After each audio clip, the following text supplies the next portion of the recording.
Marilou. Je suis allé porter au clou ma Remington et puis mon break. J'étais à fond de cale, à bout de l'air. Bienvenue, si vous nous rejoignez avec Mélanie Griffon, on va s'intéresser à l'actualité des ventes aux enchères. Et si on écoute là actuellement Gainsbourg, l'homme à la tête de chou, Mélanie, bonjour.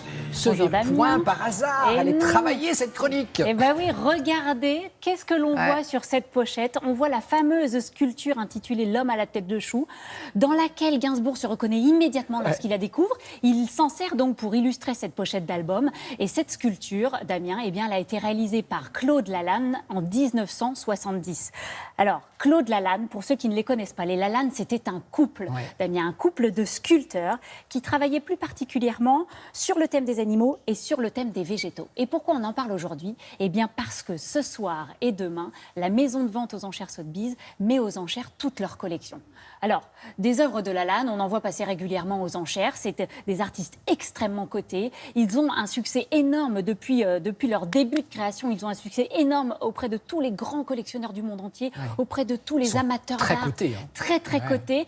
Et cette collection-là, elle est vraiment particulière parce que ce sont vraiment Sublime. les œuvres dans lesquelles Sublime. il vivait, avec lesquelles il vivait tous les jours. Voilà, là, on voit le rhinocéros qui est aussi un bureau. C'était vraiment leur sublime. univers, Damien, est absolument merveilleux. Merveilleux. Il y avait dans leur travail plein de poésie, plein de fantaisie, plein d'humour aussi. Vous allez voir, nous avons rencontré Florent Géniard, le directeur du département design de chez Sotheby's, qui nous présente cette collection.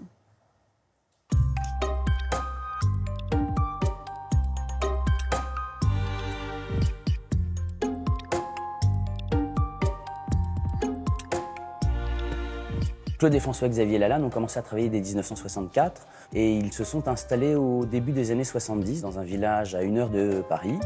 Ils en ont fait leur atelier, mais également leur jardin. Et c'est comme cela que justement la nature, les animaux les ont largement inspirés pendant toute leur vie.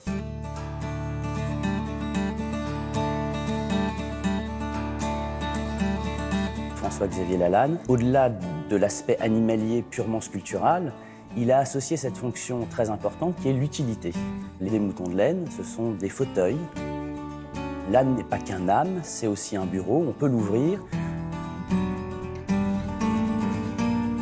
François-Xavier et Claude Lalanne mélanger, si vous voulez, l'esprit de ce que doit être une œuvre d'art. C'est ni une sculpture, ni tout à fait un meuble, c'est un peu des deux. Il y a un côté un peu pop, avec un esprit un peu surréaliste qui rejoint celui de son épouse Claude.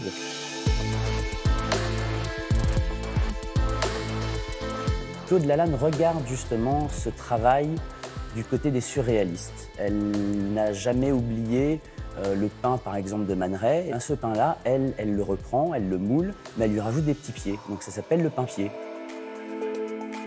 Vous avez aussi donc la pomme-bouche, qui est un hommage à Magritte, auquel elle rajoute une bouche. Il y a tout un univers comme ça, voilà, très amusant, très sympathique.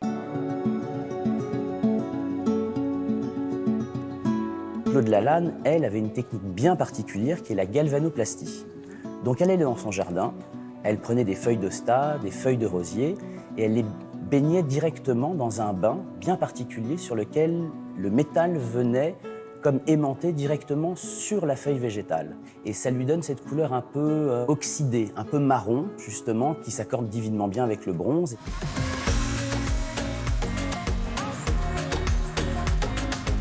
L'œuvre justement de Claude et François-Xavier, c'est simple à lire, ça ne dérange pas, c'est amusant, c'est plaisant à voir. Et puis l'idée d'associer une tête de lapin sur le corps d'un poisson avec des petites pattes de cochon, voilà, il y a tout un univers. C'est le côté justement très ludique, très poétique, très amusant de ces deux grands artistes français et on rêve devant ces œuvres-là. Tombe bien. C'est vrai, on rêve vraiment devant ces œuvres d'art parce que les estimations s'envolent. Oui, par exemple, l'estimation globale de la vente, c'est entre 15 et 25 millions d'euros. Wow. Le rhinocéros, par exemple, que l'on a vu, il est estimé à 1 million d'euros. Wow. Bon, il y a quelques petits bijoux, regardez, c'est ce genre de petits bijoux qui sont absolument adorables. Voilà, là, on peut s'en sortir pour quelques milliers d'euros. Vous voyez, je pense que les premières estimations des bijoux, c'est 1000, 2000 euros. On voit bien, bougez pas. J'aime bien le côté, hop, comme ça. Voilà. Alors là, on voit bien la galvanoplastie Exactement. dont Florent nous parlait dans le sujet. Voilà. Les nervures, là. Voilà. C'est beau, hein. Regardez, la moindre petite chose chez eux était une œuvre d'art. Ça, ce J'adore sont les des couverts. couverts. Ah ouais. Regardez, ces couverts. Vous avez quoi, un le couteau, là C'est un la couteau fourchette, on les voit bien. Voilà, la fourchette. Regardez la fourchette. Voilà. Alors, je ne sais pas s'ils s'en servaient vraiment. Ceci dit, la fourchette, beau. regardez, Oh, la cuillère. on peut En s'en crustacé. servir. Ouais. C'est beau, en magnifique. coquillage. Ce petit lapin, regardez, ça, c'est le lapin chouchou. Alors, ce qui est très drôle chez les Lalanne, c'est qu'ils donnaient toujours des noms à leurs sculptures. Très drôle. Alors là, on voit le lapin chou, mais alors en fait, il s'appelle le lapin chouchou. Voilà.